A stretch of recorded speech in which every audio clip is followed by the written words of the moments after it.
मध्य प्रदेश के भोपाल में स्थित अटल बिहारी वाजपेयी हिंदी विश्वविद्यालय का नाम सुनते ही लगता है कि यहाँ हिंदी भाषा और साहित्य को बढ़ावा देने का काम होता होगा। लेकिन जब विश्वविद्यालय की अंदरूनी हकीकत सामने आती है तो वह चौंका देने वाली होती है।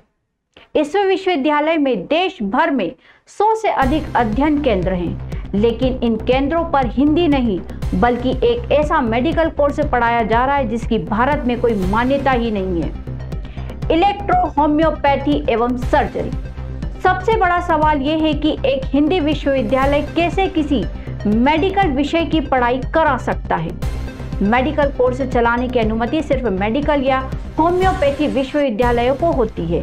फिर भी ये हिंदी विश्वविद्यालय न केवल ये कोर्स चला रहा है बल्कि उसे डिस्टेंस मोड में पढ़ा रहा है, बिना किसी फैकल्टी, बिना किसी वैज्ञानिक या चिकित्सकीय आधार के। इस घोटाले को सबसे पहले उजागर किया मध्य प्रदेश कांग्रेस के वरिष्ठ नेता भूपेंद्र गुप्ता ने। उन्होंने विधानसभा में प्रश्न पूछा और जब सरकार से जवाब आया तो साफ कहा गया, ना इस कोर्स को किसी बोर्ड या काउंसिल से मान्यता है और ना ही दी जाएगी। लेकिन फिर भी ये कोर्स चल कैसे रहा है?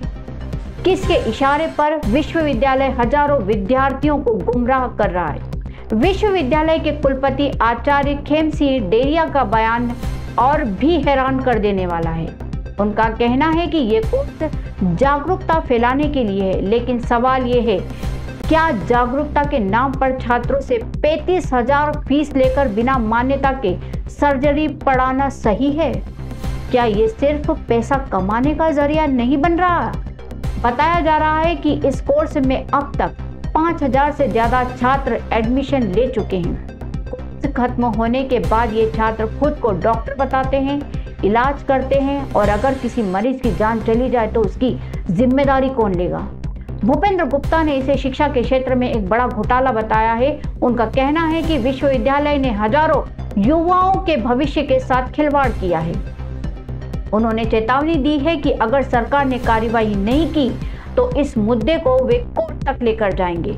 वे छात्रों की फीस वापस दिलाने और दोषियों को जेल तक पहुंचाने की मांग कर रहे हैं। इस पूरे मामले में सबसे बड़ा सवाल यही है कि क्या शिक्षा अब व्यापार बन चुकी है? क्या कोई विश्वविद्यालय कुछ भी पढ़ा सकता है? क्या छात्रों की जिंदगियों से ऐसे खेलना अब आम बात हो गई है? इस घोटाले की निष्पक्ष जांच होनी चाहिए और दोषियों को सख्त सजा मिलनी चाहिए ताकि भविष्य में कोई और विश्वविद्यालय ऐसा दुस्साहस करने की हिम्मत ना करे। अगर आप चाहते हैं कि आपके बच्चों का भविष्य सुरक्षित रहे तो इस जानकारी को ज्यादा से ज्यादा लोगों तक पहुंचाइए।